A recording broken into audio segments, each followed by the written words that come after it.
अस्सलाम वालेकुम। محمد सिद्दीक मिठवार बाला जो नेट सहारो बेसहारन जो मोहम्मद सल्लल्लाहु अलैहि वसल्लम मुस्तफ़ा आए। सहारो बेसहारन जो मोहम्मद मुस्तफ़ा आए। आधार अड़ियन जो अहमद मुश्तबा आए। जेके मुफ़लिस आहिनि उन्हनि खे दौलत अता करे अल करीम। जेके मुफ़लिस आहिनि उन्हनि खे दौलत अता करे अल करीम। बेवसन बेकसन ग़मख़ारन जो दोसरा आहे। सहारो बेसहारन जो मोहम्मद मुस्तफ़ा आए। आधार अड़ियन जो अहमद मुश्तबा आए। जेके बीमार आहिनि उन्हनि खे सिहत अता करे अल रहीम। जेके बीमार आहिनि उन्हनि खे सिहत अता करे अल रहीम। दर्द वारनि वेचारनि जो ख़ैरुल वरा आहे। सहारो बेसहारन जो मोहम्मद मुस्तफ़ा आए।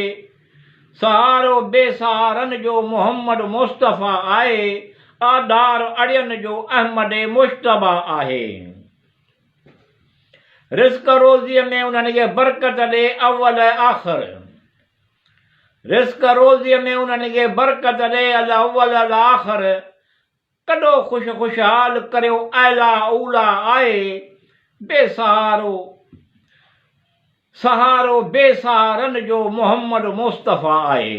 आधार अड़ियन जो अहमद मुश्तबा आहे। परेशानियूं वधी वयूं आहिनि अल ज़ाहिर अल बातिन।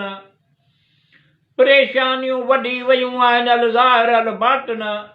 कॾो परेशानियूं दूर करियो नूरुल वरा आहे। सहारो बेसहारन जो मोहम्मद मुस्तफ़ा आहे। आधार अड़ियन जो अहमद मुश्तबा आहे। अण लिखिया लिखंदो कंदो नामुमकिन खे मुमकिन कर रहमतुल आलमीन।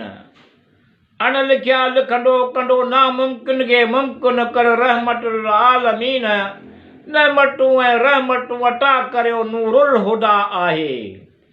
सहारो बेसहारन जो मोहम्मद मुस्तफ़ा आहे।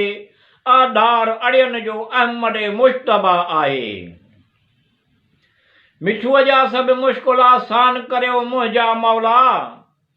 मिठूअ जा सभु मुश्किल आसान करियो मुंहिंजा मौला। नेक मक़सद मतलब हासिल थियनि पूरा करियो नूरे ख़ुदा बदरुल दुजा आहे।